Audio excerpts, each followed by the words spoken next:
Sabi ng punong ministro ng Espanya, natapos na ang takeover sa Cuenca at napaalis na ang mga migrante. Pero iba ang aktual na sitwasyon. Sa tingin mo ba, naalis na nila ang karamihan? Para sa akin, hindi pa. Marami akong video at larawan na ipapakita sa'yo tungkol sa kabaliwang nangyayari. Hindi ako nagsisinungaling. Tingnan mo itong larawang ito, ipinost ng lalaking ito, 250 metro lang mula sa bahay ko. Mayroon akong 2 anak na babae, 3 at 7 taong gulang. Kinailangan kong samahan hanggang sa pantalan kasama ang asawa ko para makaalis ang 3 bata. Sige, may isang lalaki dito na naglalakad na may dala, espada? Literal na espada habang nangyayari ang paglusob na ito. Tingnan mo naman ito. Hindi ganito ang ginagawa ng mga totoong naghahanap ng asylum. Pumapasok lang sila para manira at manako. Tingnan mo ito. Sobrang grabe at wala sa katinuan. Ito naman, isa pang lalaki na nagsasabi sa mga piting politiko na nangangahas, magsabing normal na ulit ang lahat. 3 minuto lang ito mula sa bahay ko. Ipinost ito 14 na oras na ang nakalipas. Sabihin mo sa akin kung paano ako lalabas na yon nang hindi iniisip na may mangyayari sa akin. May mangyayari sa akin, oo. Ayos na raw lahat, guys. Huwag kayong mag-alala. Pero hindi pa talaga ayos ang lahat. Tuluyan ng gumuho ang kaayusan. Tingnan mo ito.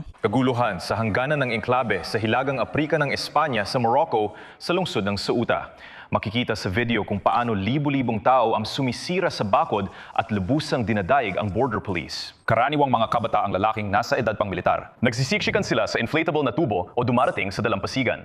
Ang iba ay naghihintay sa tubig habang binabasag ang mga gate para makatawid. Sandra, tulad ito na nangyari noong bukas ang mga hangganan sa ilalim ng administrasyon ni Biden mula 2021 hanggang 2024. Parang sa Del Rio, noong 2021, ang kanilang plataporma mismo ay nagsasabing buwagin ang mga hangganan, buwagin ang pagpapatupad ng batas sa imigrasyon at bigyan ng kalayaan sa paggalaw. Ganito ang nangyayari. Ang reporter ng New York Times ay literal na nagsabi na ang mga taong ito ay pumunta rito dahil naghanap sila ng mas magandang buhay sa isang bansa na may mas maraming oportunidad. At napakalayo niyan sa katotohanan. Ang mga taong ito ay pumunta rito para magdulot ng kaguluhan hanggang maaari. Tingnan mo kung paano sila kumilos. Pagdating nila sa Espanya, mukha ba silang gustong magkaroon ng mas magandang buhay at oportunidad?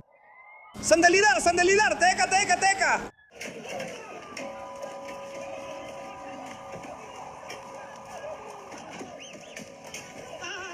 Sandali lang! Teka!